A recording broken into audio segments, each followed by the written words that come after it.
What's good it be? Beneath your man, Louie T. Welcome. You are in the lab room. I, of course, am your host, Lou. Thank you for joining me. Week number 6 in the National Football League. And after watching all the games in week 6, I dubbed week number 6 Statement Sunday in this league. I thought every game had a statement for the teams involved, especially the one that won. And this was a huge statement in this game made by the New England Patriots, who traveled to Orchard Park, New York, to take on the Buffalo Bills.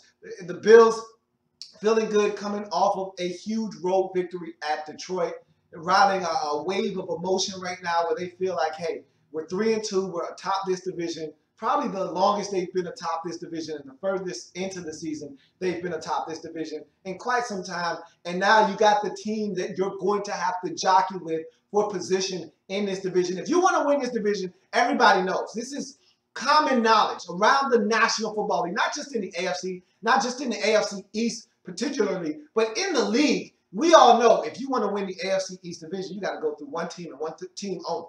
And that's the New England Patriots. You want this division? It's over the New England Patriots' dead body. So if you want to get this done, then the team that you need to beat is standing right in front of you, and they're coming to your house. They're knocking on the door, and you know who's coming to dinner. Now you got to find a way to take them down if you're the Buffalo Bills. If you're the Patriots, this is what you want.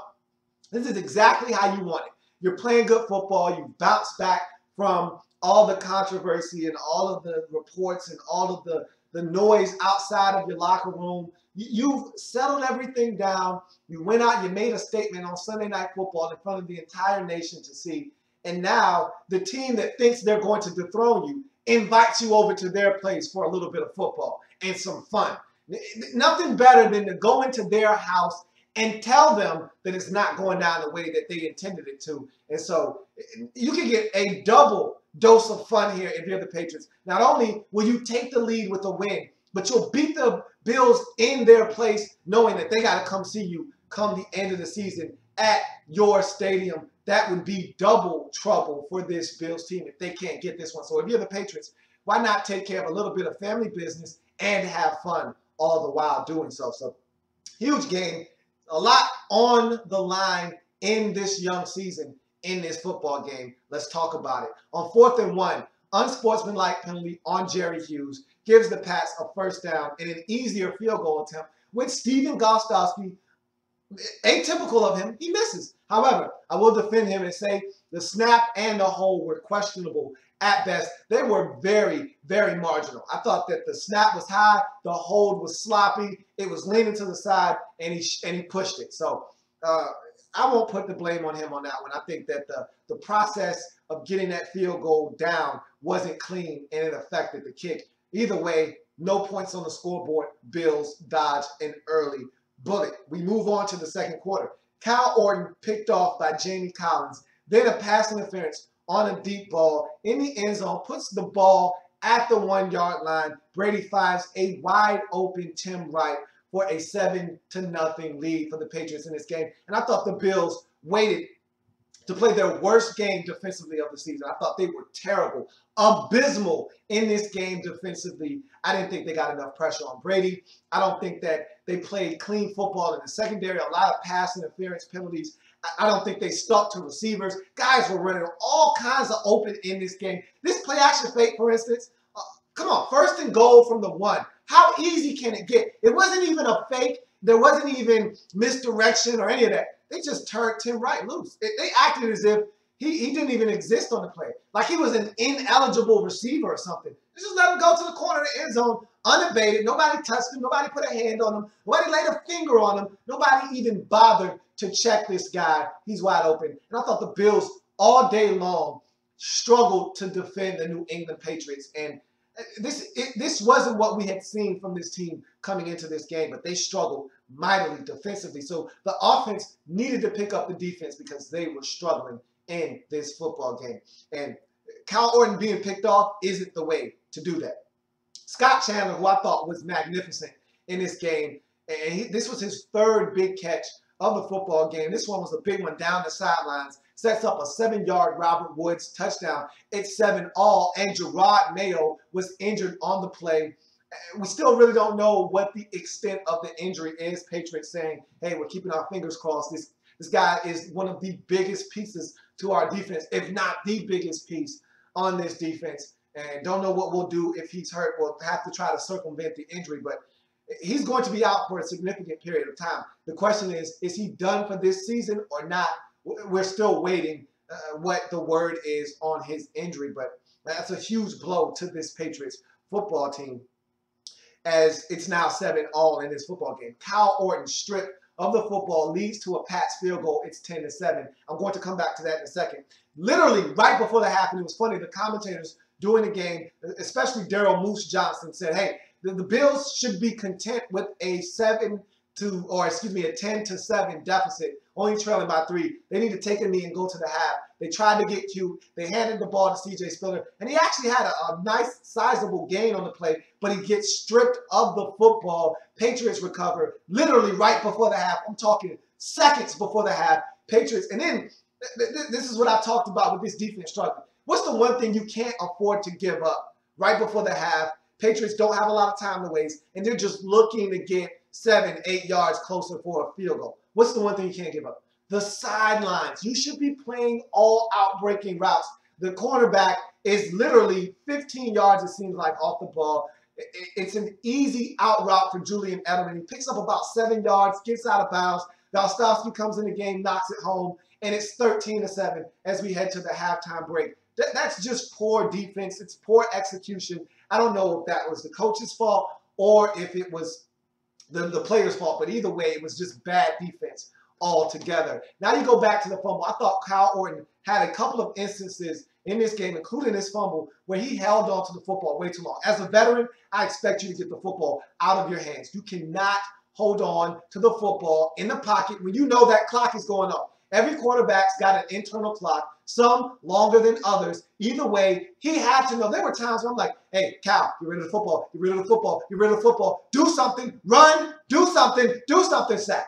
Do something, fumble. Cal was holding on to the football way too long in the pocket, and there were a couple of times where he ate sacks that were very unnecessary. And again, when you put a veteran in the game like Kyle Orton, these are things that you're looking to avoid. That's why you put him into the game, because he's supposed to know better. And I think that fumble was one of those, hey, you're a veteran, you know better, that shouldn't happen. And it did. It's 13-7 at the half. Sloppy football by the Buffalo Bills in the late stages of that first half cost them a lead, and now they're trailing at the end of the first half. So now we go to the second half. Brian Timms with a 43-yard touchdown grab. And this is a kid that I was impressed with thoroughly in the preseason. And I said, I want to see what the Patriots are going to do with him, because at that point, the wide receiver position was stacked with Edelman, Amendola, LaFell. You had the young boys and Josh Boyce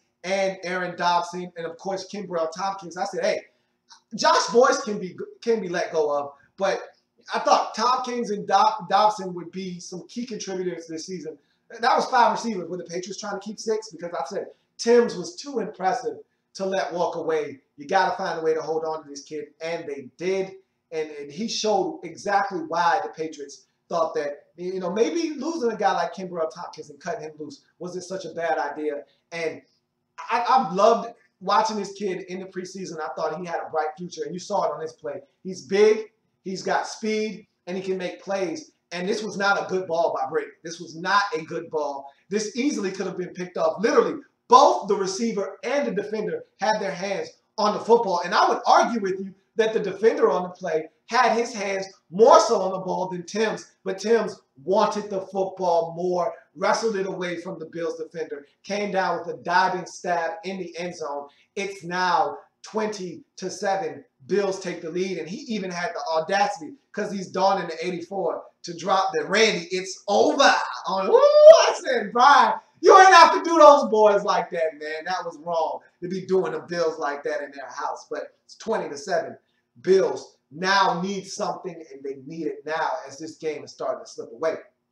Big grabs on this next possession for the Bills by Woods, by Chandler, and finally by Sammy. Give it up for Mr. Sammy Watkins down to the 2-yard line, which sets up a FedEx special delivery as the Bills cut the score to 20-14. That was a huge drive because the game was starting to slip away from this Bills team. They had to throw out that line and reel the Patriots back in. But on this day, the Patriots' offensive attack was just way too much for this Bills team. Gronk with a big catch on a beautiful, feathery, soft touch throw by Tom Brady. And I'm going to say this because I've been hard on Brady lately. For the last 2 years, I've been extremely tough on Brady because he set the bar high. There's a different standard that he and Peyton Manning have to live to and live up to in this league because of what they've done in their past history.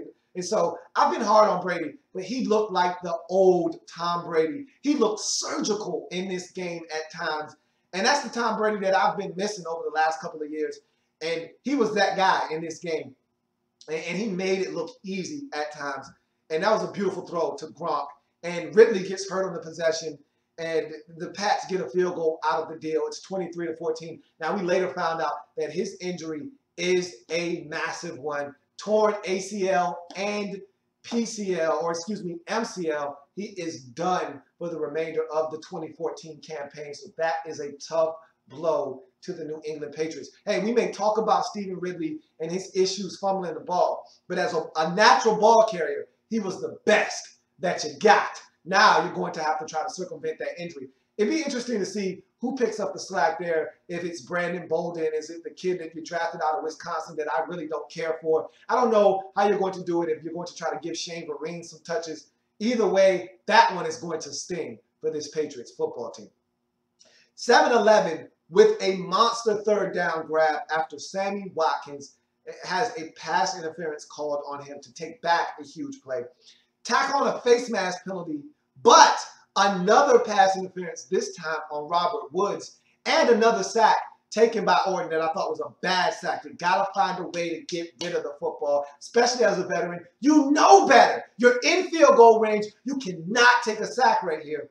Takes the Bills out of field goal range. So Bills showing their youth on this possession. 2 pass interference penalties, one on Samuel Watkins, the other on Robert Woods, and you have a sack on that possession taken by your veteran quarterback. Can't have it happen, takes you out of field goal range. Now you got to punt the football. And on this day where Brady and the offense of the Patriots was surgical and extremely razor sharp, you can't afford to miss opportunities to put points on the scoreboard. Pat's beginning to smell blood as Brady getting surgical with another personal foul on Hughes. He was a little unruly in this game. Was Jerry Hughes? He did force a fumble in this game though of Tom Brady, but he was a little unruly. Had a couple of personal foul penalties. This one was huge. Gronk's touchdown is called back for a penalty on the Patriots, but B-Fells is not, as Brandon LaFell gets in the end zone on a 3rd and 12 play, wide open again. A lot of defensive breakdowns in this game for Buffalo. I just don't understand. A team that had been playing such good defense could have so many defensive breakdowns in a game. It's just mind-boggling to see this team defensively deteriorate like I watched them do in this game. Now the score is 30-14. Oh, 3rd and 12, and Brandon LaFell, B-Fell, is wide open. I don't understand it. So it's 30-14. Huge 4th and 2 conversion to Robert Woods, and that essentially kept the game alive. You don't pick that up, this game is over. Instead, they pick it up on a nice ball from Orton to Woods on 4th and 2. That leads to a 7-11 touchdown, and he had dropped a big one on 3rd down, which would have kept the drive alive and not forced you to be in a 4th down situation. So this was redemption for 7-11, and they actually kept him on the active roster over Mike Williams. And now Mike Williams is talking about he wants to be traded. He's garbage. What is he talking about? Tell him to shut his mouth and just realize that the Bills went in a different direction in this game. And maybe there's some behind-the-scenes things that we're not seeing going on in Buffalo with Mike Williams. But it seems like everywhere he goes, he turns out to be a cancer. And if he's not careful, this stop in Buffalo could be his final stop in the National Football League. He is not talented enough to start demanding trades and want to cause a ruckus. He needs to zip it up and play nice in Buffalo, because if not, he could easily find himself looking for work in the National Football League. But 7-11, Chris, Hogan with a huge catch to cut this lead to 30-20. Bills tack on a 2-point conversion to Robert Woods and make it 30-22. And this felt like a game that if the Bills just could keep loitering, keep hanging around, maybe, just maybe the Patriots would make a mistake, give them an opportunity, and maybe they could sneak this game at the very end. But it just wasn't to be in this game. Pats pinned deep in their own territory. Brady hits Edelman for a long first down, and you had them pinned deep in their territory. Then Gronk gets a long first down of his own. Then Biefeld finishes the job and finishes the Bills off essentially in this game with a 56-yard catch and run. Stiff arms the defender, flips into the end zone. It's 37-22. That will be your final score in this game. Again, disappointed with the Bills defense in this game. Where did it go? Where did the pass rush go? Where did the Bills secondary go? Where did the Bills defense go in this game? Brady and company looked polished. They looked like a different football team. And now Brady's starting to rally these weapons around him. Gronk looked eerily similar. He's getting close, folks. Gronk is getting close. He was huge in this game. And Biefeld, he's starting to get his legs and his footing in this Patriots system. And then you look up, Brian Thames could be another option. We know about Julian Edelman. Things are starting to come together for this Patriots team offensively. That could spell trouble for the rest of the AFC East. That was a huge win, huge output on the road, 37 points against a Bills defense, once again, that was playing stingy defense, only gave up 14 points last week to Detroit, 7 of which was on a pick six, so the defense really wasn't accountable for that. And then you just give up 37 at home, inexcusable in my mind. From the Patriots standpoint, huge win. You take the lead in the division, and you beat the Bills in their building. They still got to come to your place. Huge win. And if you're the Buffalo Bills, this one stings. This one stings, and it hurts bad because you look at the Patriots and you say to yourself, we're not ready. You're just not ready for the Patriots. You thought you were ready for them to pass that baton your way.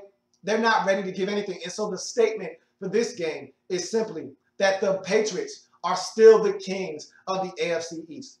End of discussion. And the statement for the Bills is one that is, you're not ready. You're not ready for the show. And I thought Kyle Orton was very ordinary. He looked like a backup in this game. I thought he took some bad sacks. He made some plays in this game. That 4th-and-2 pass to Robert Woods was huge. He made some plays in this game, made some throws. That throw to Woods in the end zone for the first score was a nice needle throw. Thought he made some good throws, but all in all, at the end of the day, I thought that he took some sacks. That interception early and the fumble right before the half, those were costly. And so those are mistakes you can't afford to make. That sack taking you out of field goal range. These are all plays that could have been avoided, but they weren't. And so Bills don't get it done. Patriots do, 37-22. Patriots go to 4-2 on the season. Bills drop to 3-3 on the season. Patriots take sole possession of first place in the AFC East, a place that they are all too familiar with in that division. That's going to do it for Pats and Bills. I thank you for joining me. If it happens in the National Football League, whether big or small, we cover it all here in the lab room. Come back and join me as I've got plenty more games to break down in week number 6 in the National Football League. I will be back in a second.